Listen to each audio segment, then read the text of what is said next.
है। हमें हालातों को कोसने वाला नहीं, क्योंकि अपने एक पहचान को बनाने वाला होना चाहिए। क्योंकि बजट हमारे जीवन में एक सीख लेके आया है। अगर सरकार बिना योजना के चले तो हमारा देश पिछड़ जाएगा। अगर इंसान बिना योजना के जिए तो जिंदगी उसे पीछे छोड़ देगा। तो आइए, आज की ट्रेनिंग बहुत ही खास, लाजवाब और शानदार होने वाली है। तो आज की ट्रेनिंग सेशन को मैं आमंत्रित करती हूँ ऐसे ग्रेट ग्रेट गुरुवर। उनके लिए मैं दो शब्द कहना चाहूंगी। वो मार्गदर्शक है जो अपने विचारों और अनुभव से समाज में एक परिवर्तन की एक नई राह दिखाते हैं। जो सही सोच, सही दिशा और सही ज्ञान से, उनके शब्दों से आज हम शिक्षा व प्रेरणा ग्रहण करेंगे। तो मैं सभी को होस्ट में निवेदन करती हूँ कि मेरा साथ दे। सभी को होस्ट के डिजिटल क्लैपिंग के साथ आमंत्रित करना चाहूंगी ग्रेट ग्रेट गुरु आदरणीय श्री राम लखन पटेल सर जी, जो जांजगीर चांपा से बिलोंग करते हैं। तो आज की ट्रेनिंग सेशन का आमंत्रित करती हूँ सभी को होस्ट के डिजिटल क्लैपिंग के साथ। Most welcome sir ji, most welcome. आप आए और अपने अनुभव से को शेयर कीजिए। Most welcome sir, most welcome आदरणीय श्री राम लखन पटेल सर जी। बहुत बहुत स्वागत है सर।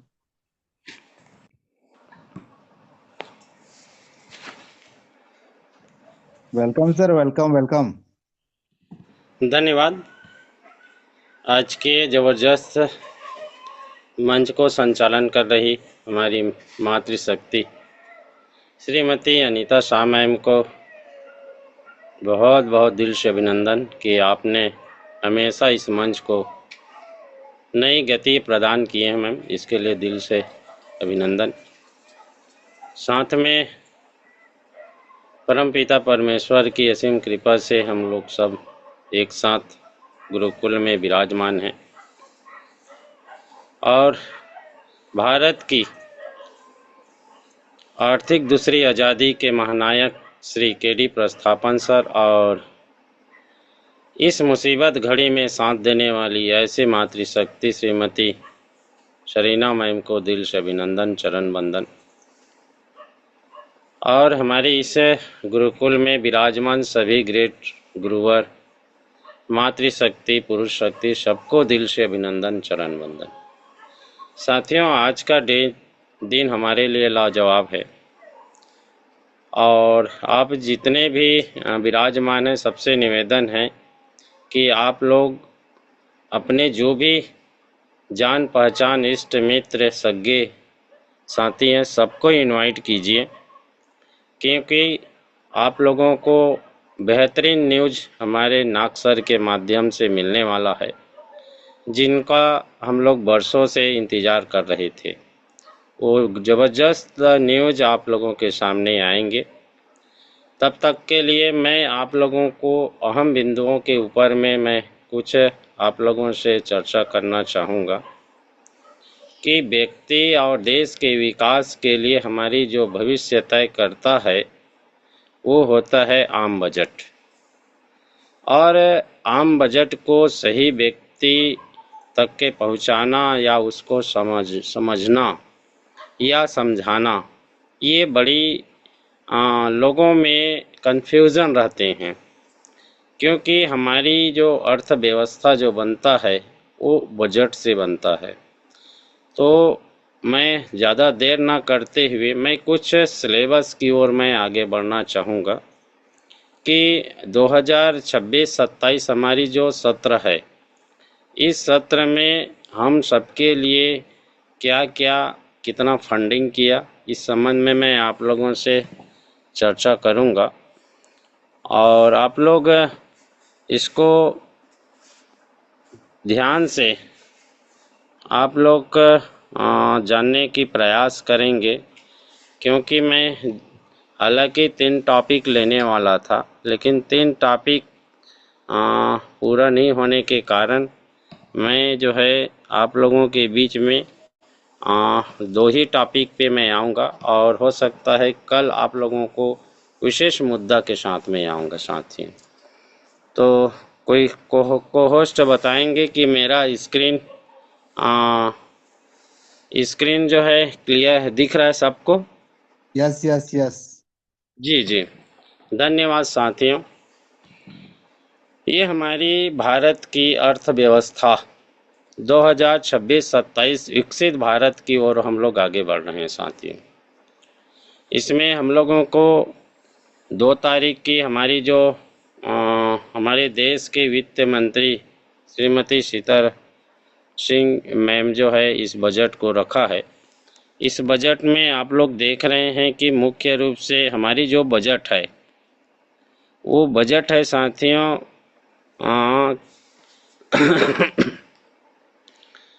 53,46,000 कुछ का हम लोगों का बजट है।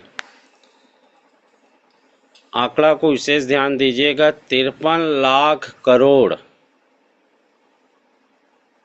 53 लाख करोड़ की हम लोगों के बजट पेश आया है। और इसमें जो राजकीय कोष घाटा और इसको जो है मैं बाद में विश्लेषण करूंगा कि हमारी पूंजीगत व्यय जो होता है, हमारी जो पूंजी व्यय होगा वो 12.2 लाख करोड़ रुपए का होगा प्लस इंटरेस्ट। हमारी जो विकास दर होगा वो होगा 7.4, माने हमारी जो जीडीपी जो होता है वो 7 पॉइंट दिखा रहा है। किसी महीना 7.4 होता है, किसी महीना 6.8 ऐसा होता है। यानी मान ले जाए हम लोगों की जो डॉलर जो होता है और इंडियन जो करेंसी होता है उसमें जो है एक दूसरे की समावेश और रेट को निर्धारित करके जीडीपी हमारी जो बनता है, हमारी जो इस 2026-27 की टोटल व्यय हम लोग जो है बजट में तय करने वाले हैं वो 53,50,000 लाख कहा जाए। ये करोड़ में 53 लाख करोड़ 50 लाख इतना हमारी बजट है। तो इस बजट के माध्यम से हमारे किस किस क्षेत्र को कितना कितना फंडिंग जो किया गया है इसको जो है हम लोग विस्तार से जानने की प्रयास करेंगे। व्यापार और निवेश के लिए 0.05% है। शेयर बैक टैक्स जो हम लोग जो क्रिप्टो करेंसी वगैरह करते हैं इसके लिए जो टैक्स जो सिलेबस है उनके लिए भी रेट निर्धारित किया गया है। सेल्फ हार्बल जो है उसके लिए 15%। इस तरीक़ा से ये परसेंटेज जो ग्राफ आया है साथियों। लेकिन इस परसेंटेज से हम लोगों को कंफ्यूज क्या होता है कि हम लोगों को सामने मीडिया या अखबार के माध्यम से ये रहता है कि हमारी मूल फंडिंग को हम लोगों को किस में दर्शा दिया, पैसे में दर्शा दिया मूल फंडिंग।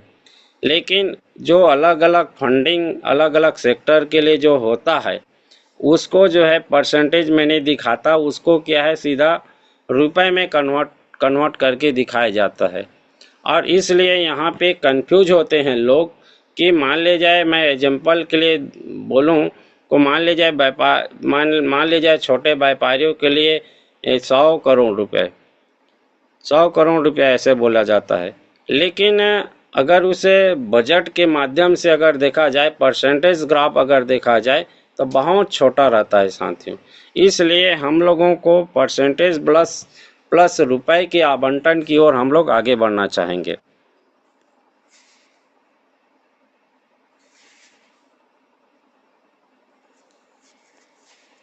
हम लोग रुपए की ओर आगे बढ़ना चाहेंगे, इसलिए मैं दूसरे पीडीएफ की ओर मैं आगे बढ़ना चाहूँगा।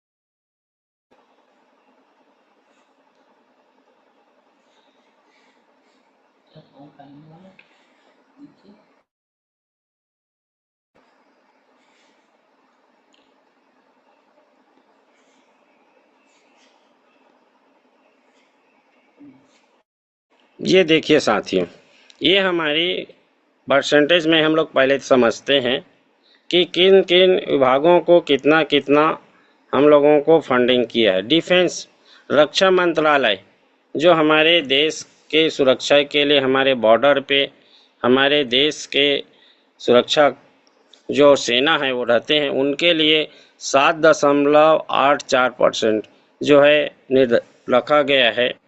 इसीलिए जो है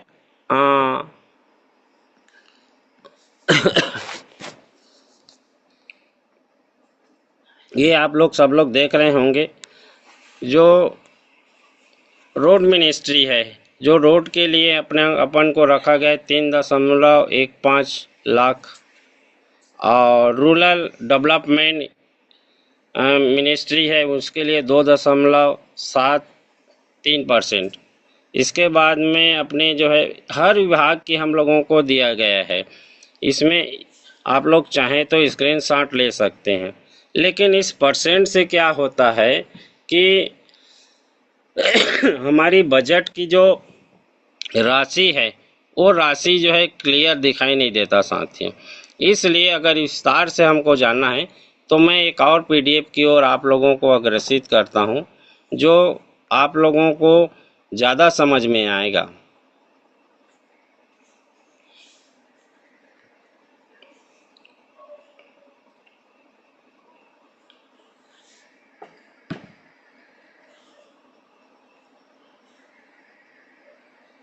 एक्चुअली आज क्या है, थोड़ा पीडीएफ डिस्टर्ब कर रहा है।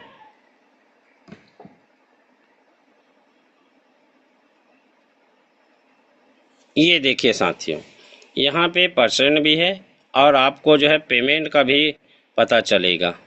जिस चीज़ को मैं बोल रहा था, केंद्रीय बजट 2026-27 में सरकार ने कुल 53.47 लाख, माने आप लोगों को यहाँ पे फंडिंग समझ में आ रहा है। यहाँ पे 53 लाख करोड़ और 47 लाख ये जो है निर्धारित किया गया है।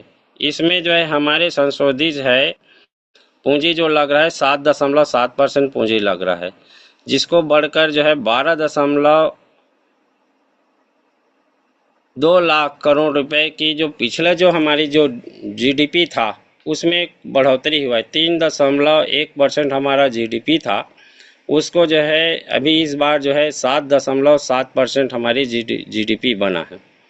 जिन सेक्टरों को आवंटन जो राशि जो बोल रहा था, इसमें स्पष्ट रूप से लिखा गया है अपने रक्षा डिफेंस में, इसमें जो है 7.85 लाख करोड़ रुपया ऐतिहासिक आवंटन हमारे इसमें किया गया है। जो सबसे ज़्यादा बजट इसमें 7% जो दिया गया है। और आप लोग समझ सकते हैं कि देश की सुरक्षा के लिए बहुत सारे औजार की आवश्यकता पड़ता है। हमारी जो पूंजी जो व्यय है, हम लोग जो व्यय करेंगे 12 लाख करोड़ रुपया जो है हम लोग जो है उसमें पूंजी लगा रहे हैं। 7% यहाँ पे आपका व्यय के दिख रहा है साथियों, 7.8%। उसका अगर आप लोग जो है पैसे में अगर उसको जो है कन्वर्ट करके देखेंगे तो 12,20,000 करोड़ रुपया जो है उसमें खर्च कर रहे हैं।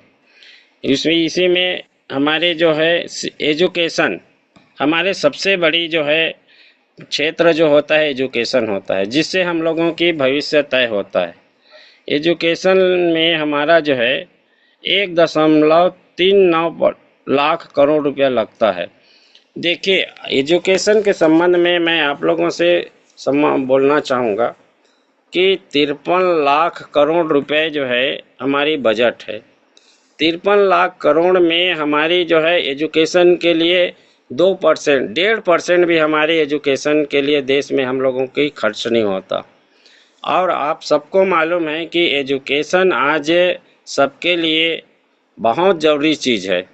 लेकिन आज एजुकेशन की बढ़ावा ना मिले या कम बजट हो तो हमारी जो शिक्षा की जो व्यवस्था है, हम शिक्षा जो बेहतरीन शिक्षा अपने देशवासियों को देना चाहेंगे वो कैसे मिलेंगे।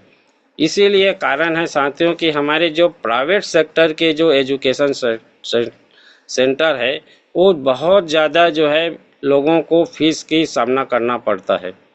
इसमें जैसे कि जैसे कि आप लोग हाई एजुकेशन में ले लिया जाए तो एक एमबीबीएस डॉक्टर बनने के लिए कम से कम इंडिया में 80 लाख से 1 करोड़ रुपए की खर्चा आता है। आप उसी को ले लीजिए, इंजीनियरिंग को ले लीजिए, इंजीनियरिंग में भी जो है आप लोगों का 30 से 35 लाख 50 लाख रुपया तक के जाता है।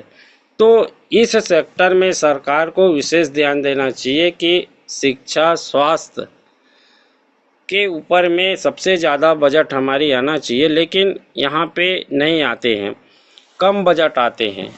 इसीलिए जो है हमारे जो हेल्थ के लिए हमारी जो है हेल्थ के लिए इसमें जो हमारे जो बजट है 1.0553 करोड़, माने इसमें ये देखिए कि हमारे स्वास्थ्य के लिए हमारी जो व्यवस्था है वो कितना है 1.5, माने कि ये जो है डेढ़ के आसपास मान लो 150 करोड़ रुपए जो है यहाँ पे हमारे स्वास्थ्य के लिए खर्च कर रहे हैं। जबकि अभी जो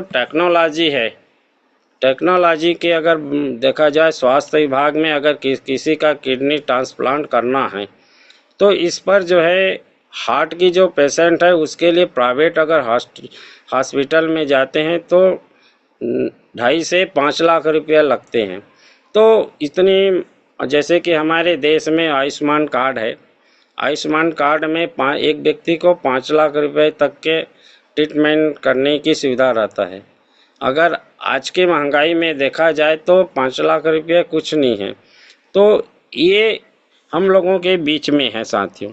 इसी तरह से गृह मंत्रालय का आता है 2.55, माने 250 करोड़ रुपया जो है गृह मंत्रालय में हमारी जो खर्च होता है। और गृह मंत्रालय जो केवल जो है एक लाइन ऑन ऑर्डर जो कानून जो होता है उसकी व्यवस्था के लिए, उनकी रख रखाव के लिए होता है। तो इस तरीक़ा से हमारे हर सेक्टर में हमारी जो है ये बजट जो पेश हो रहे हैं, इस बजट को विशेष करके हम लोगों को इसलिए आप लोगों के बीच में रखा जा रहा है साथियों, ताकि इस बजट के माध्यम से हमको मालूम हो सके कि सरकार हमारी किस दिशाओं पर प्रयासरत है।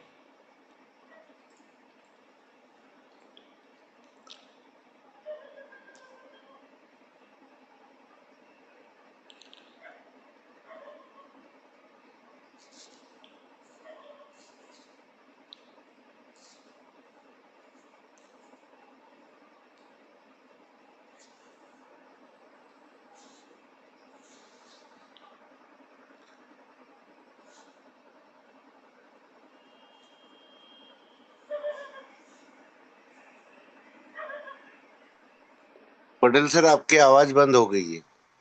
जी जी जी जी, ये जो अब मेरी आवाज आ रही है ना sir? Hello? Yes sir, continue sir. जी जी जी, ये जो शिक्षा के संबंध में मैंने जो चर्चा कर रहे थे, क्योंकि बजट को रखने का मतलब ये था कि हमारी जो एक्सपर्ट है, एजुकेशन के जो एक्सपर्ट है, उन लोगों का अनुमान है कि हमारी देश की जितना जीडीपी है उस जीडीपी आय के अनुसार हमको 6% जो है हम लोगों को एजुकेशन के ऊपर में खर्च करना चाहिए। ये उन लोगों ने राय दिए थे। जबकि हमारी इस बार शिक्षा के क्षेत्र में जो बजट आया है, इसमें जो है कुल जो है 1.339, माने 140 करोड़ रुपया जो है हमारे शिक्षा के लिए खर्च कर रहे हैं।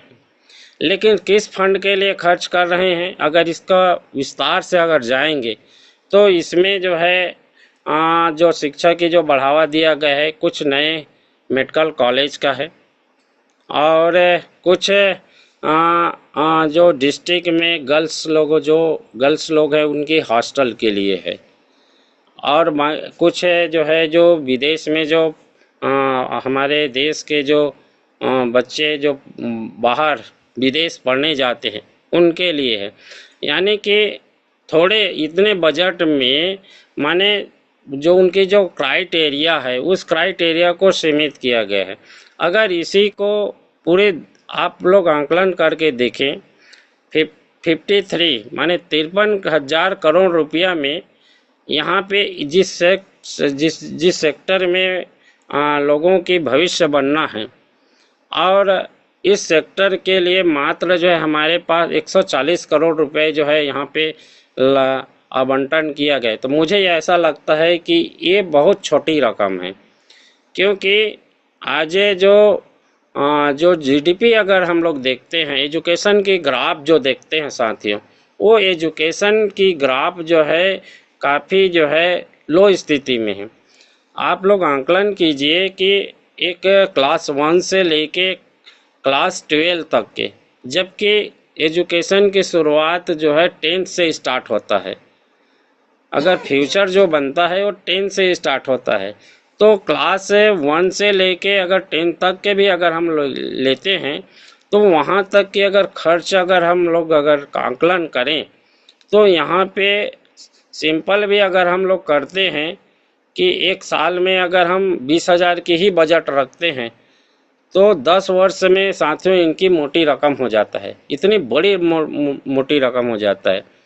अब 10 क्लास से उनकी जो है एजुकेशन की स्टार्ट होता है, फिर जो है वो हाई एजुकेशन की ओर जाता है। तो इस पर जो है अगर देखा जाए कि एक व्यक्ति को अगर बेहतर एजुकेशन, चाहे एमबीबीएस हो, चाहे आपके मास्टर डिग्री हो, चाहे पीएचडी हो, चाहे एआईटी हो, तो इसके लिए कम से कम जो है वो उस फैमिली को 1 से 1.5 करोड़ रुपए की बजट लगता है। लेकिन इतनी जो क्षेत्र में अगर इसी को अगर हमारे जो एक्सपर्ट लोग बोले कि 6% हमारी जीडीपी की जो है लगना चाहिए जो एजुकेशन के सेक्टर में, तो 6% में मुझे ऐसा लगता है कि अगर उस जो होनहार जो स्टूडेंट है या देश में ऐसा सिलेबस तैयार किया जाए कि एजुकेशन को क्षेत्र को क्लास 1 से लेके क्लास 12 तक की उनको जो है जो स्कॉलरशिप जो मिलते हैं बहुत छोटे रकम में मिलते हैं साथियों, उसको अगर बढ़ाया जाए तो उनकी जो है एजुकेशन की ग्राफ बढ़ेगा। उसके बाद में हमारी जो 12th से लेके अगर हम लोग हाई एजुकेशन की ओर अगर जाते हैं तो वहाँ के लिए हम लोगों को विशेष फैसिलिटी मिलना चाहिए, विशेष देश लोगों को फैसिलिटी मिले। तो मुझे लगता है कि जो एजुकेशन हमारी जो सेक्टर है वो एजुकेशन सेक्टर में हम लोगों को काफ़ी रोजगार मुहिम मिलने की हम लोगों को आशाएं रहते हैं। आप लोगों सबको मालूम है साथियों कि 2023 में मेड इन इंडिया की जो है हमारे देश के प्रधानमंत्री ने घोषणा किया था, जिसमें जो हमारे जो युवा लोग हैं उन लोगों को 20 लाख लोगों को जो है रोजगार देने की जो हमारी जो मिशन चला, उसमें आज हम लोग 2 साल के अंतराल हम लोग देखते हैं। उस अंतराल में आज जो उन लोगों को जो रोजगार उपलब्ध हो पाया वो केवल जो है 2 लाख लोगों को मिला, यानी 20 लाख और 2 लाख, माने यहाँ पे कितना डिफरेंस है। उसकी कारण क्या है कि हमारी जो एजुकेशन जो सिस्टम है कि इतनी महंगी एजुकेशन, साथ में हमारी जो टेक्निकल जो शिक्षा की ओर हम लोग अग्रसित नहीं हो पा रहे हैं, ये हमारी वजह है। फिर हम लोग जो रोजगार की जो बातें जो कर रहे हैं वो रोजगार हम लोग कितना हम लोग एजुकेशन के माध्यम से हम लोग जो है लोगों को रोजगार दे पा रहे हैं, ये हमारी स्थितियां हैं। तो इस सेक्टर के लिए हम लोगों को बजट हमारी जो भविष्य जो निर्धारित करता है, तो ये जब तक हम लोग इससे पर विशेष रूप से एक अभियान लेके अगर चर्चा नहीं करेंगे और इसको अगर हम समझ नहीं पाएंगे, तो हमारे लिए ये जो है काले अक्षर भैंस बराबर है। और अभी तक के जो आम जन जीवन है साथियों, बजट से कोई उनकी जो है ज़्यादा लगाव नहीं रहता, क्योंकि हमारे सामने में यही परोसा जाता है कि परसेंट जो टोटल क्रॉप की जो फंडिंग की जो परसेंट है, उनको जो है यहाँ पे दर्शाते नहीं हैं, उनके अमाउंट को दर्शाते हैं। और हम लोगों को ऐसा लगता है कि आ, या और किसी के स्तर पे खर्च होता है, जबकि ऐसा कुछ नहीं होता है साथियों। सेक्टर की है, अगर इसी में अगर आज तो समय बहुत कम है, कल हम लोग या एक दिन बाद जो है मैं आप लोगों को एग्रीकल्चर के ऊपर और ग्राफ के साथ में मैं आऊँगा कि आप लोगों को 2024 में हमारी एग्री कल्चर सेक्टर में कितना था और आज कितना है, और इसी तरह से हम लोगों की जो रोजगार और बेरोजगार की संख्याओं पे आऊँगा। तो नेक्स्ट में मैं आप लोगों के सामने आऊँगा, क्योंकि आज विशेष चर्चा भी होना है और हम लोगों को संदेश मिलना है। तो इसलिए मैंने थोड़ा सा बजट के संबंध में आप लोगों को ध्यान आकर्षण कराया हूँ। और परसों परसों हम लोग जो है पूरी सेशन क्लियर हो जाएगा, और उसके बाद में आप लोगों के बीच में इस ऊपर में ओपन शेयरिंग भी आप लोगों के बीच में कराएंगे। और मुझे ऐसा लगता है कि एक हफ्ता इस वीक जो है इस सेशन के मंथन हमारे गुरुकुल के माध्यम से हो, और शासन की मंशा और लोगों की मंशा को जो है हम इस गुरुकुल के माध्यम से इसको प्रारंभ करें। इसी आशा और विश्वास के साथ मैंने आज आप लोगों के बीच में जो चर्चाएं जो रखे हैं, शायद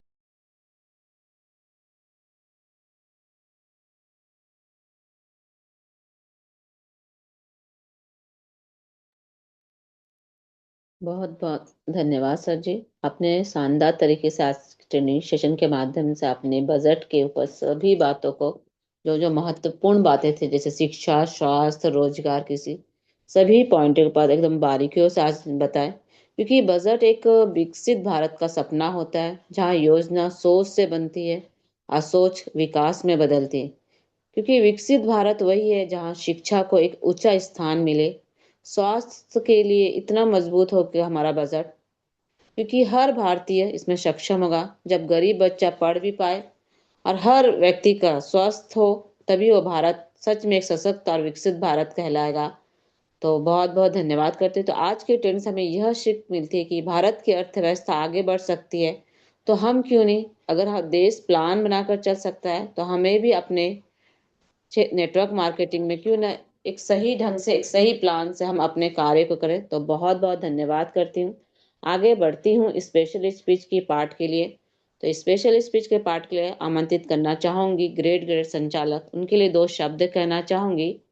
जहाँ शब्द कम हो पर असर गहरा हो, हर सटीक शब्द से लोगों को एक सही दिशा दिखाते हैं, तो मैं आमंत्रित करना चाहूंगी सभी को होस्ट के डिजिटल क्लैपिंग के साथ आदरणीय ग्रेड संचालक अनिल साख्या सर जी, जो मैनपुरी उत्तर प्रदेश से बिलोंग करते हैं। तो सभी को होस्ट के डिजिटल क्लैपिंग के साथ सर आपको आमंत्रित करती हूँ आज के स्पेशल स्पीच के पार्ट के लिए। Most welcome sir ji, most welcome. Anil साख्या सर जी, आप आए और स्पेशल स्पीच का पार्ट निभाएं। Most most welcome sir, most welcome. बहुत बहुत धन्यवाद मैम, जो आज आपने हमें दो शब्द रखने का मौका दिया है इस सेशन में। तो आपको बहुत बहुत धन्यवाद है, और आपकी होस्टिंग बहुत ही लाजवाब है। और हमारे पैनल पर जो भी हमारे गुरुजन उपस्थित हैं उन सबको हृदय से चरणवंदन नमन करता हूँ। हमारे संस्था के संस्थापक के डी प्रतापन सर और शीना मैम को मैं हृदय की गहराइयों से सत सत नमन करता हूँ, जिन्होंने हम सबको संघर्ष करना सिखा दिया है और एक नेक रास्ते पर चलने का भी संदेश दिया है कि परेशानियां कितनी भी हो, पर हमें अपने पथ पर अडिग रहना है। आज का सेशन पूरा बजट पर था, जो हमारे ग्रेट गुरु राम लखन पटेल सर ने बहुत ही अच्छे से उसे एक्सप्लेन किया है। और इसमें कुछ बातें मैं ऐड करता हूँ। ये भारत का 2026 का एक ऐसा बजट रहा है जो अब तक का ऐसा बजट है जो रविवार को पेश हुआ, इसकी एक मुख्य विशेषता रही है। और ज्यादातर जो बजट पेश हुए हैं वो अमूमन जो है सोमवार का दिन इसके लिए चुना गया था। और जैसा कि सर ने बताया है कि 2026 में जो भारत की इकोनॉमी आंकी गई है वो 53 लाख करोड़ के आसपास आंकी गई है, जो भारत की $4 ट्रिलियन के साथ चौथी सबसे बड़ी अर्थव्यवस्था के रूप में उभर के सामने आई है, जिसमें विदेशी मुद्रा अगर भंडार देखा जाए तो $700 बिलियन है। और जीडीपी ग्रोथ के बारे में सर ने बता ही दिया है कि बहुत कुछ खास नहीं, लेकिन कुछ बढ़ोतरी के साथ हुआ है। और सबसे अच्छी बात अगर इस बजट में देखा जाए तो ये है, लेकिन ये है कुछ ना मिलने से कुछ मिलना, ठीक है। किसानों को थोड़ी सी राहत दी गई है कि वो 20,000 रुपए तक लोन लेने की बात कही गई है, जो कि मेरे हिसाब से बहुत कम है। जो छोटे किसान हैं, कम से कम उन्हें मेरी अपनी राय के अनुसार कम से कम 2 लाख रुपए का लोन सरकार को मुहैया कराना चाहिए था, जो नहीं करा पाई। इनकम टैक्स वैसा ही रहा, उसमें कोई फेरबदल नहीं हुआ है। और जो केंद्रीय राजकोषीय घाटा है, जो जीडीपी में लगभग 4.3 के लक्ष्य को आका गया है।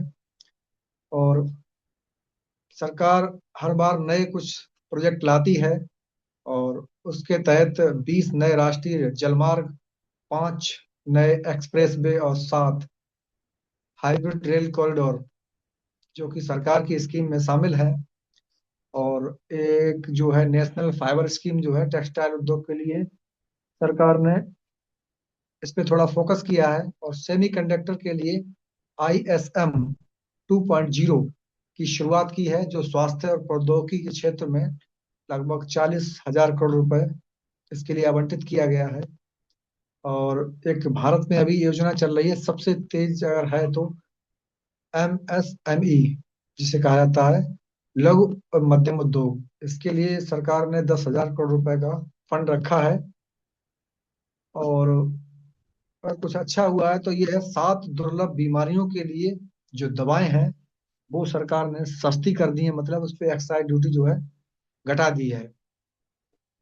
और एक अच्छी बात ये है कि भारत में 3 नए जो है अखिल भारतीय आयुर्वेद संस्थान खोलने जा रही है सरकार, जो हमारे देश में आयुर्वेद को बढ़ावा देगी।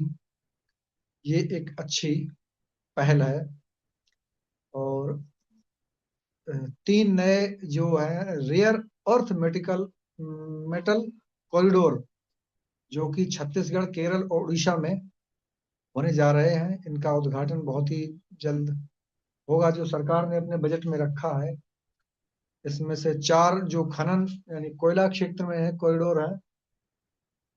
और शिक्षा के ऊपर पटेल सर ने बता ही दिया कि जो 6% हमारा बजट होना चाहिए वो लगभग 1.5% भी नहीं दिया गया। तो इससे सरकार की मंशा साफ जाहिर होती है कि वो लोगों को शिक्षित कराना नहीं चाहती। सीधी सी बात यह है,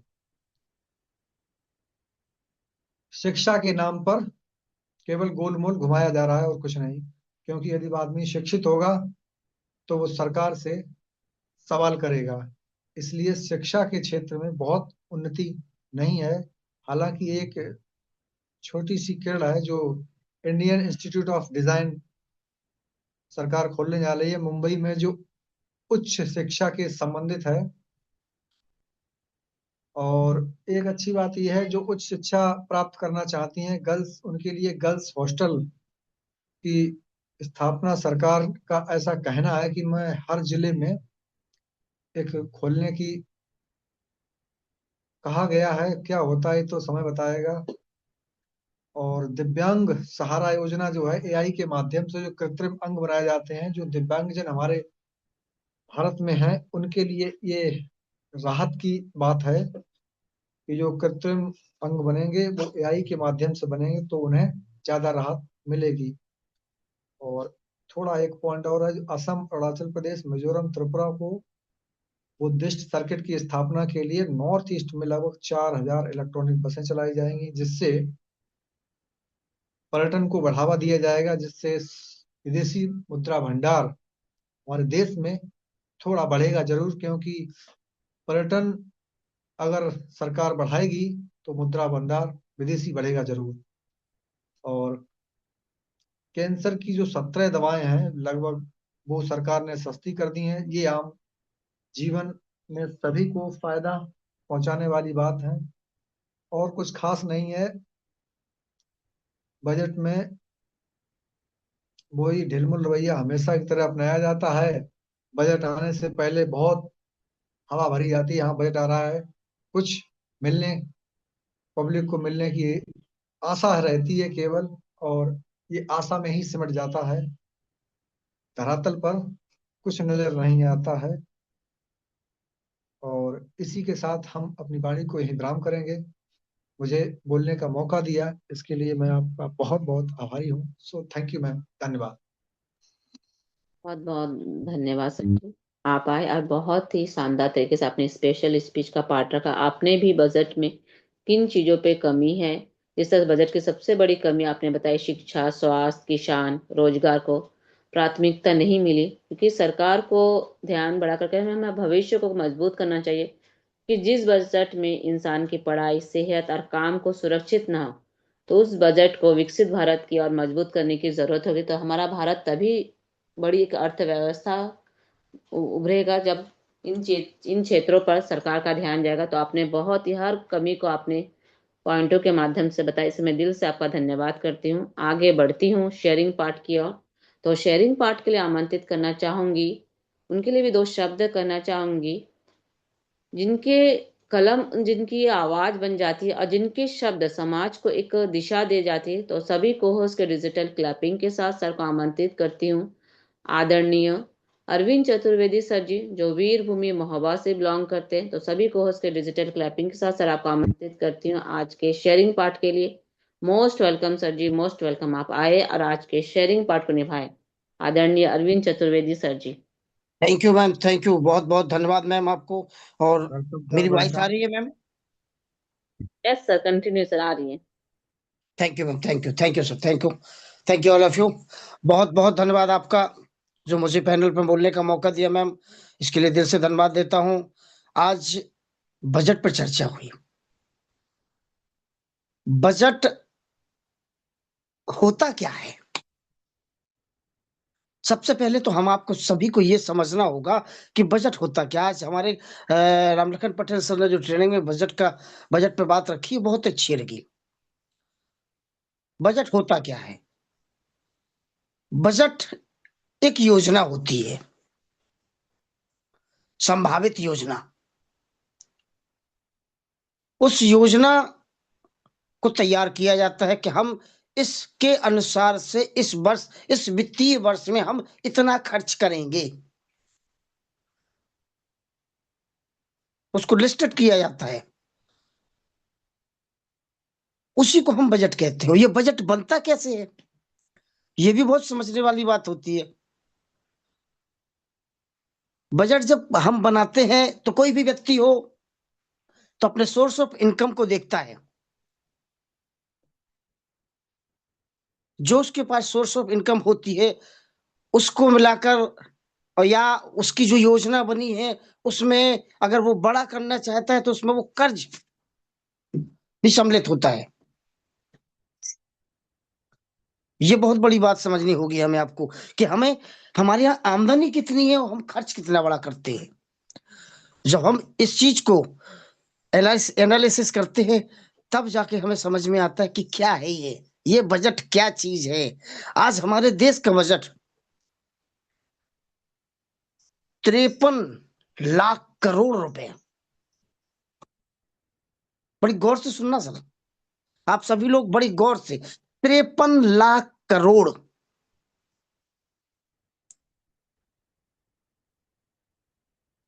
53 लाख करोड़, करोड़ पीछे लगा हुआ है, इस चीज को समझना होगा, क्योंकि ये ऐसे ही नहीं है 5 ट्रिलियन पे हमारी इकोनॉमी पहुंच रही है, क्योंकि ये बहुत बड़ी रकम होती है।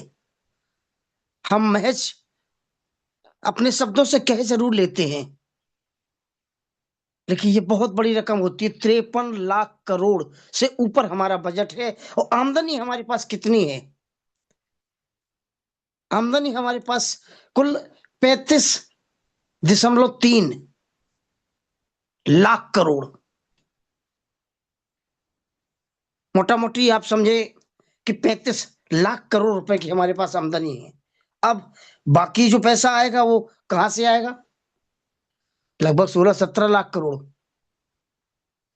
क्योंकि बजट हमने जो बनाया है वो 53 लाख करोड़ से ऊपर का है। और आमदनी हमारे पास 35 लाख करोड़ है। बाकी जो 16-17 लाख करोड़ जो रुपए बचा वो कहां से आएगा? वो कर्ज होगा। हम विश्व बैंक से कर्ज लेंगे, हम दूसरे देशों से कर्ज लेंगे,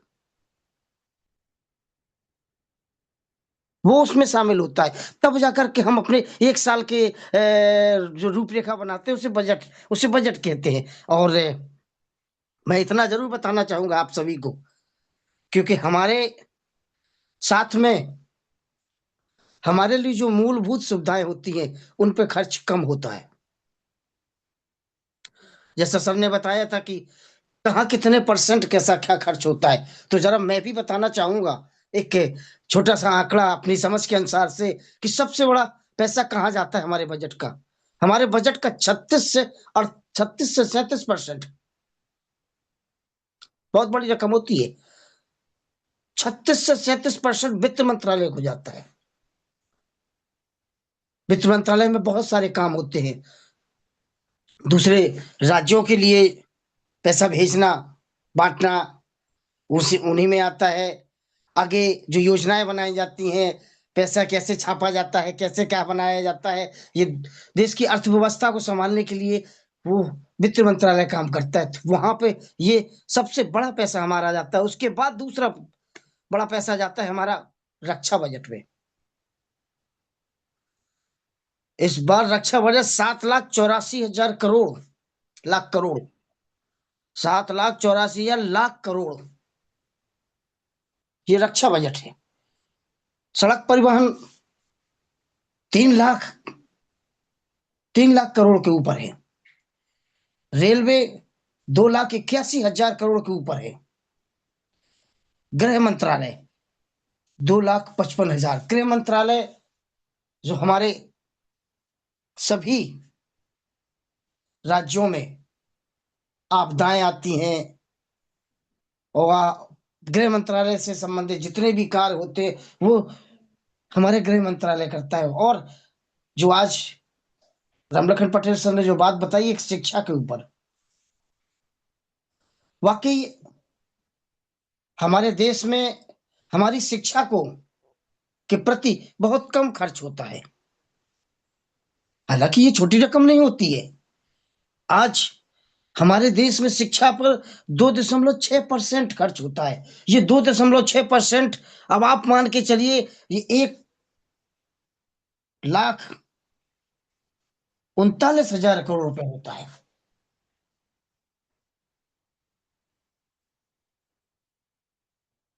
$139 लाख, जैसे सर ने भी बताया था कि 139 करोड़, 139 करोड़ नहीं सर, ये होता है 1,39,000 लाख करोड़ रुपया।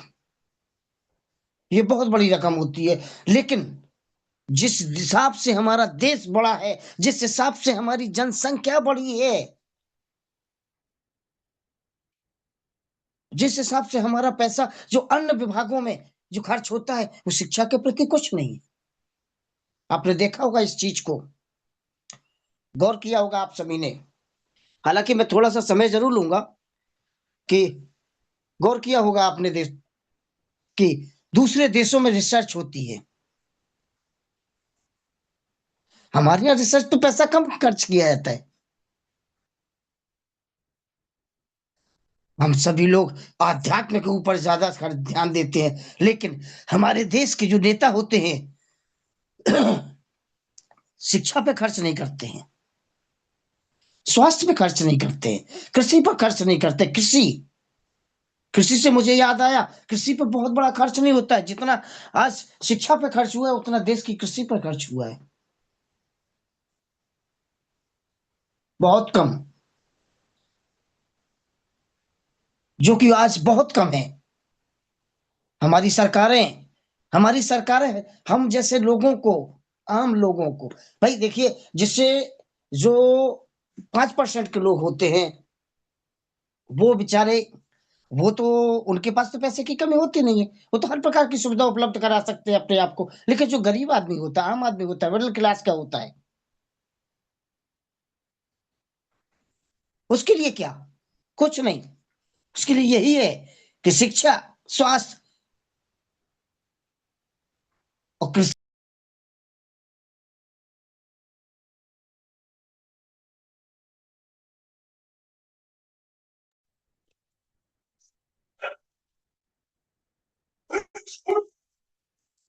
प्रवीण सर, आपकी आवाज ब्रेक हो गई है।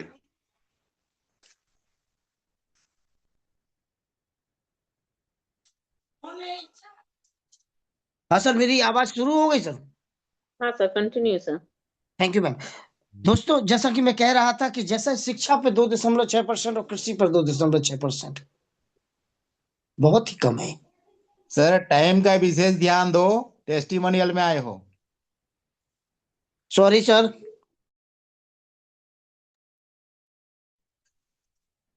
सर, आज पार्ट सभी स्पेशल हैं। आज शेयरिंग नहीं रखी है। वो तो मैम के बोलने में थोड़ा सा फर्क पड़ा है, जबकि आज दोनों स्पेशल स्पीच है और क्लोजिंग है, और उसके बाद आशीष। थोड़ा समय लगेगा सर आज, क्योंकि सेशन महत्वपूर्ण है।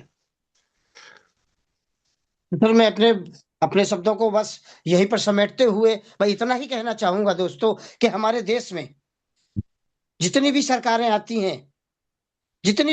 आती हैं, वो आम आदमी के लिए कुछ नहीं, ये बड़े बड़े दूसरे विभागों के लिए जरूर पैसा खर्च करते हैं, जो कि नहीं होना चाहिए।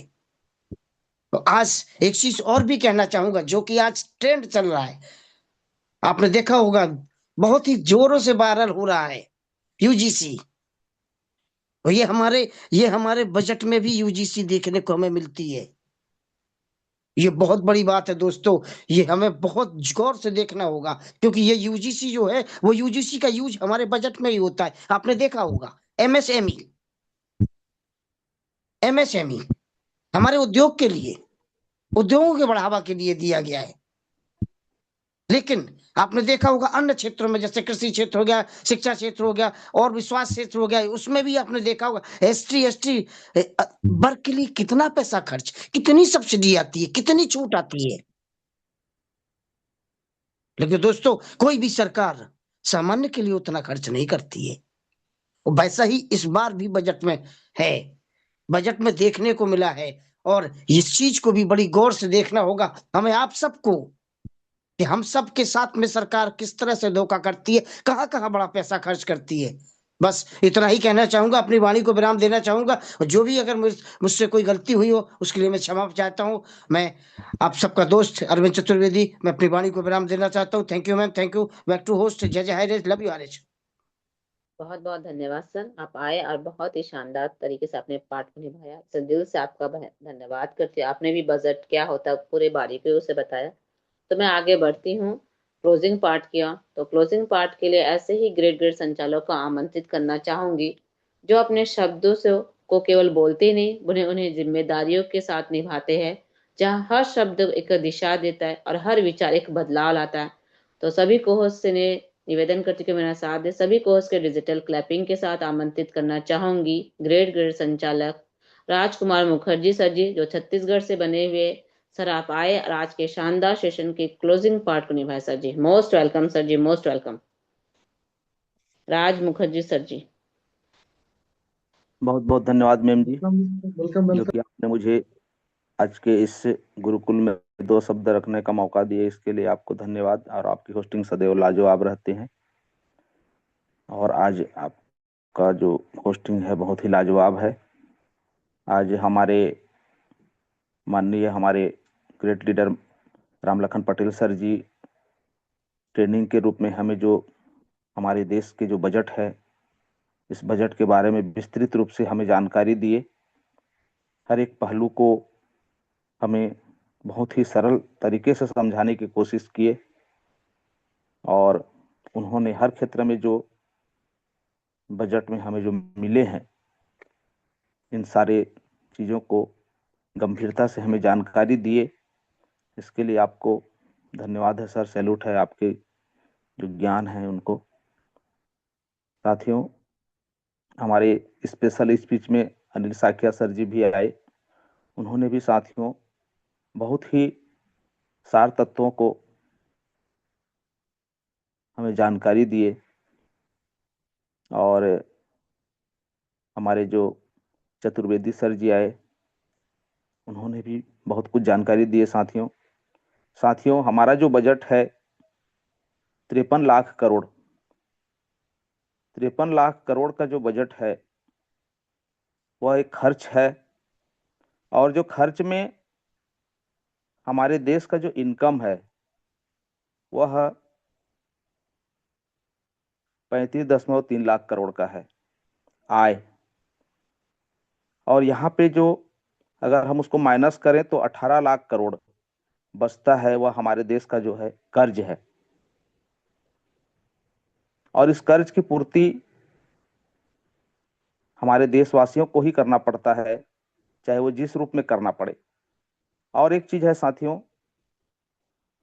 इस बजट में शिक्षा और स्वास्थ्य, इन दोनों को जो है बहुत ही कम परसेंट जो खर्च मिले हैं, जो 6% होना चाहिए लगभग, वह 1.39% का मिला हुआ है। तो यहाँ पे अगर देखा जाए साथियों, तो अगर शिक्षा और स्वास्थ्य को ध्यान न दिया जाए तो निम्न वर्ग और मिडिल क्लास के लोग क्या कर सकते हैं साथियों? अगर शिक्षा ही सही ढंग से न रहे तो उन्हें रोजगार कैसे मिलेगा? और जिस रोजगार को पाना चाहते हैं उस रोजगार को कैसे पा सकते हैं?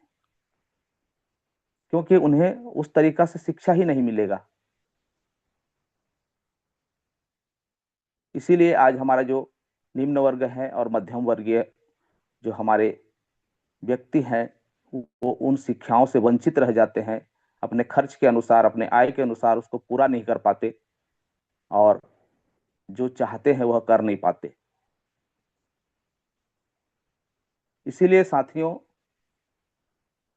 जो एक इस युग का जो एक वरदान है, नेटवर्क मार्केटिंग, यह नेटवर्क मार्केटिंग जो हमें इस युग में एक वरदान के रूप में मिला है, आप सब साथी सोचकर देखिए कि यहाँ पे एक कम पढ़ा लिखा व्यक्ति भी अपने सारे सपनों को पूरा कर सकता है,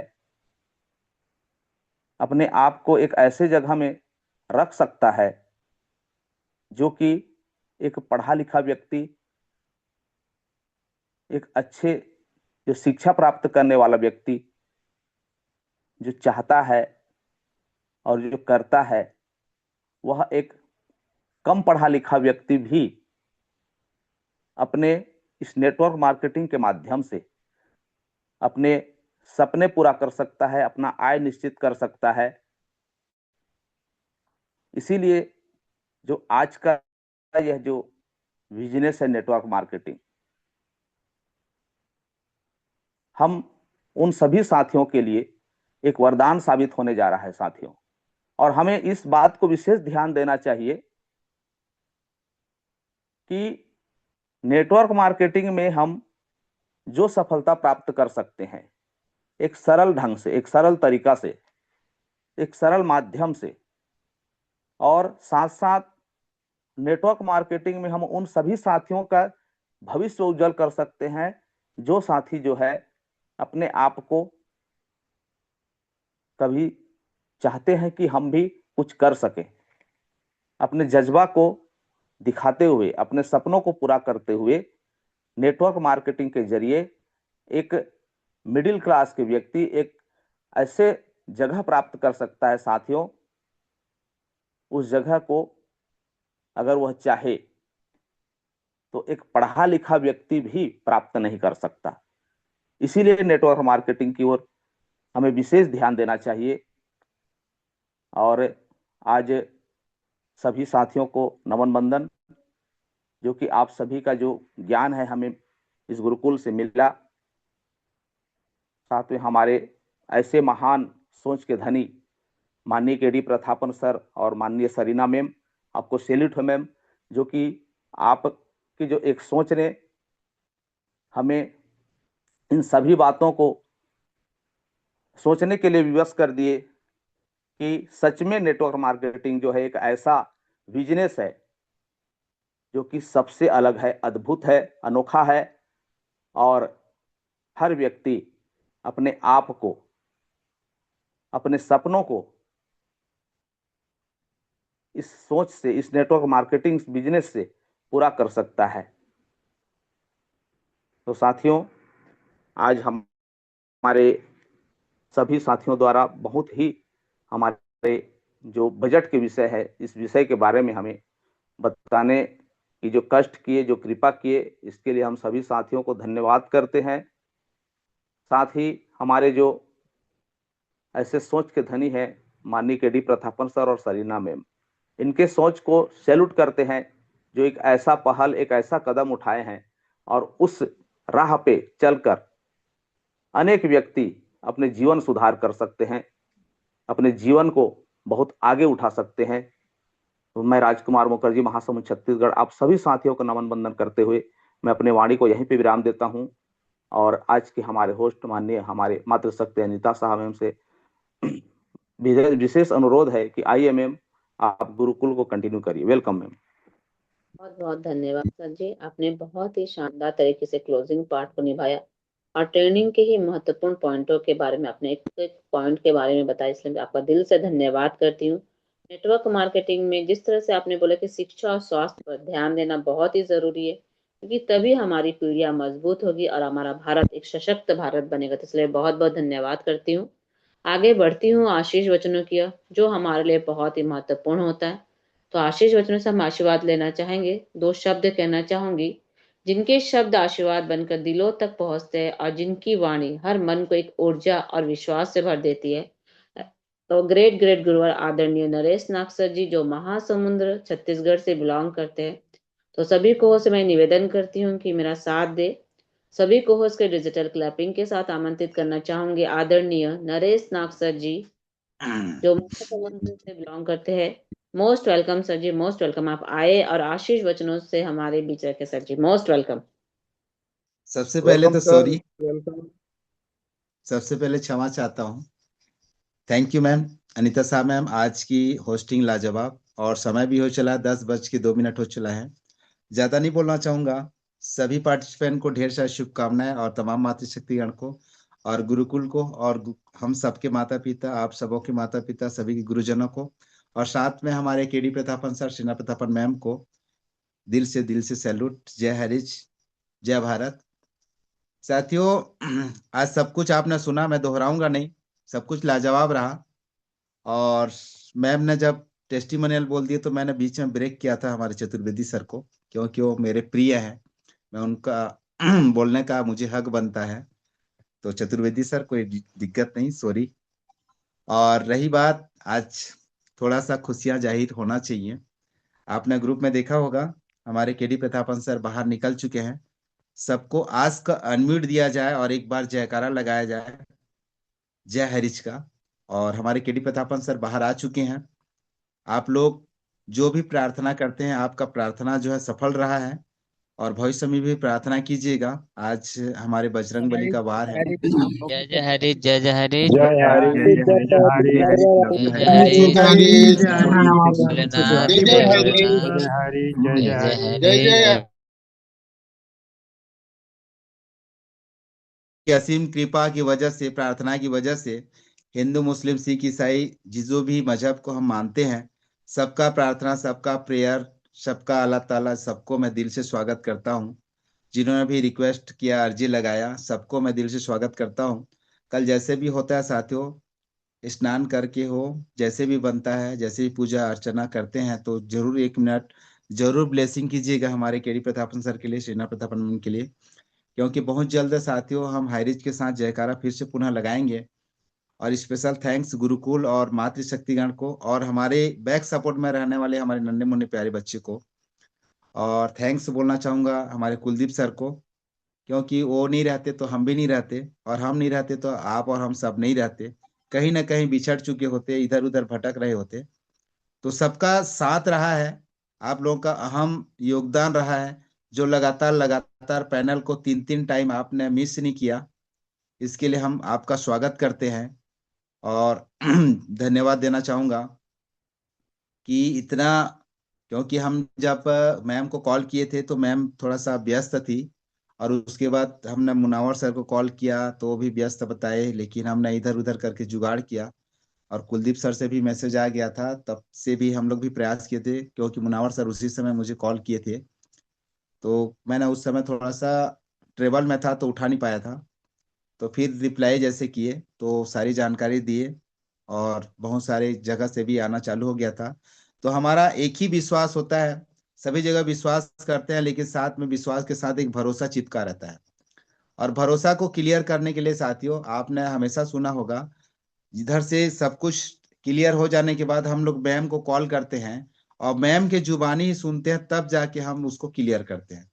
आपने हमारा हर शब्द सुना होगा। तो जब तक मैम से बात नहीं हो जाता, तब तक हम कोई भी चीज को हम प्रोफेशनली हो चाहे पर्सनली हो, उसको क्लियर नहीं करते। तो क्लियर होने के बाद ही हम बता रहे हैं कि ऐसे ऐसे हुआ करके। तो बहुत बहुत धन्यवाद। और मैं कुलदीप सर को भी 1 मिनट के लिए इनवाइट करना चाहूंगा, सर आप भी आए और हमारे इस मंच को, इस गुरुकुल को, और तमाम सभी हमारे पिल्लर लोगों को, हमारे सपोर्टर लोगों को जरूर धन्यवाद ज्ञापन करें। तो please most welcome Anita ma'am, Kuldeep sir को इनवाइट कीजिए। जय हरीश, लव यू हरीश, जुग जुग जय हरीश। सभी ऑल पार्टिसिपेंट को नमस्कार। नमस्कार। और बहुत ही शांति से अपना आशीर्वचन को आगे बढ़ती हूँ। ऐसे ही ग्रेट ग्रेट गुरुओं को आमंत्रित करना चाहूंगी। आदरणीय कुलदीप सर जी, जो धार मध्य प्रदेश से बिलोंग करते हैं, सर आप आए और आशीर्वचनों से हमें आशीर्वाद दीजिए। Sir most welcome sir ji, most welcome. Thank you so much ma'am, thank you so much. और साथियों, पटेल सर, मैंने ग्रुप में वीडियो डाला हुआ है, वो वीडियो प्ले कर दीजिए। साथियों, सबसे पहले तो आप सभी को बधाई हो, क्योंकि आप लोगों के धैर्य और आप लोगों के साथ से ये आज ये पल हमारे बीच में आया है। ये सब आपकी मेहनत और आपके धैर्य का नतीजा है साथियों, क्योंकि अकेला व्यक्ति कुछ नहीं कर सकता। आप सब बने हुए हैं हमारे साथ, और नॉर्थ को ऊपर रखा है हमेशा। ये श्रेय भी मैं आप लोगों को देता हूँ साथियों, सभी को, जितनी भी हमारी मातृशक्तियां हैं, जितने भी हमारे साथी हैं, खासकर हमारे पटेल सर, चतुर्वेदी जी, नाग सर, और जितने भी साथी हमारे साथ आए और चले गए, उनको भी श्रेय दूंगा साथियों। क्योंकि आप लोग माने या ना माने, लेकिन मेरी खुद की हिम्मत आप लोग हैं। आज मैं जो बना हुआ हूं, इसके पीछे आप लोग जो हैं साथियों, आपका धैर्य, आपका विश्वास, ये मेरी हिम्मत है। और नाग सर का भी मैं बहुत बहुत शुक्रिया अदा करूंगा साथियों, क्योंकि 5 पांडव, कौन किधर आज सबको मालूम है, लेकिन नाग सर हमारे बीच में बिल्कुल अडिग बने रहे। तो साथियों, उनका श्रेय बनता है। और हमारे राम लखन पटेल सर, साथियों, उनकी भूमिका भी यहाँ कम नहीं आकी जा सकती। मेरे कंधे से कंधा मिलाकर अगर किसी ने साथ दिया है, तो वो मेरे अनुज राम लखन पटेल हैं, और आप सब भी साथियों। क्योंकि एक तो खुशी की बात यह है कि आप लोगों ने सही मायने में मुझको बड़े भाई का दर्जा भी दिया है और माना भी है। तो जहां साथ में छोटे भाई खड़े रहते हैं, वहां कैसी भी लड़ाई हो, ये तो बहुत छोटी लड़ाई थी साथियों, कोई बड़ी लड़ाई नहीं है, लेकिन आप लोगों का साथ, आप लोगों का विश्वास, आप लोगों की हिम्मत आज इस खुशी के पल के लिए हकदार है बधाई की। तो बहुत बहुत बधाई हो साथियों। और हम बहुत जल्द आप लोगों के बीच में एमडी सर को भी लाने वाले हैं और मैम को भी लाने वाले हैं, क्योंकि अब वो पल आ गया है साथियों कि मैम भी आपके बीच में आए और हमारे एमडी सर भी आपके बीच में। हो सकेगा तो हम कल ही बात करेंगे सर से, और जितना जल्दी हो सकेगा उतना जल्दी आप लोगों के बीच में लाने की कोशिश की जाएगी, बशर्ते बेल किस कंडीशन में हुई है, क्या बंदिश रखी गई है उन पर, ये सब चीजें जब क्लियर हो जाएंगी फिर हम आपको टाइम भी देंगे कि इस समय इस दिन हमारे एमडी सर हमारे साथ में इस गुरुकुल में शामिल होंगे साथियों। तो समय को देखते हुए मैं भी ज्यादा समय नहीं लूंगा साथियों, और नाग सर से पुनः रिक्वेस्ट करूंगा कि सर 2 मिनट के लिए आप आए वापिस और मीटिंग को वाइंड अप की ओर ले जाए। Thank you so much ma'am, thank you so much. Thank you sir, thank you, बहुत बहुत धन्यवाद। खुशी की बात है कि आप लोगों का सहयोग रहा है, और इस बात का एक प्रूफ है कि आप लोगों के अथक प्रयास की वजह से हम पुनः एक बार फिर से मिलेंगे। और तमाम मातृशक्तिगण जिस तरह से घर में अंधेरा को उजाला करने के लिए दिया जलाती हैं, उसी तरह इस गुरुकुल को और हमारे KD Prathapan sir, Sheena Prathapan ma'am को और हैरिज को वापस लाने के लिए जो आप लोगों का अहम भूमिका रही है, मैं दिल से सभी मातृशक्तिगण को दिल से स्वागत करता हूँ। आपने पति से झगड़ा करके, बच्चे को डांट करके जो समय निकाल करके इस गुरुकुल को दिया है, इसके लिए मैं दिल से आपका आभारी हूँ और आभारी रहूंगा। जब तक मैं जिंदा हूँ साथियों, हैरिज जब तक है तब तक मैं हूँ, और आप लोगों का मैं जो है आभारी रहूंगा, क्योंकि ऐसे समय देने वाले बहुत कम मिलते हैं जो सबसे झगड़ा करके, बच्चे को डांट करके, समय निकाल करके इस गुरुकुल को दिए हैं। तो दिल से स्वागत। और हमारे भाई लोग भी सारे काम को एक साइड और हाईरिच ग्रुप ऑफ कंपनी को लाने के लिए और इसमें गुरुकुल को अटेंड करने के लिए एक साइड आपने जो समय दिया है, आपको भी दिल से धन्यवाद, और आपका भी मैं आभारी हूँ। आपने भी समय दिया इसके लिए।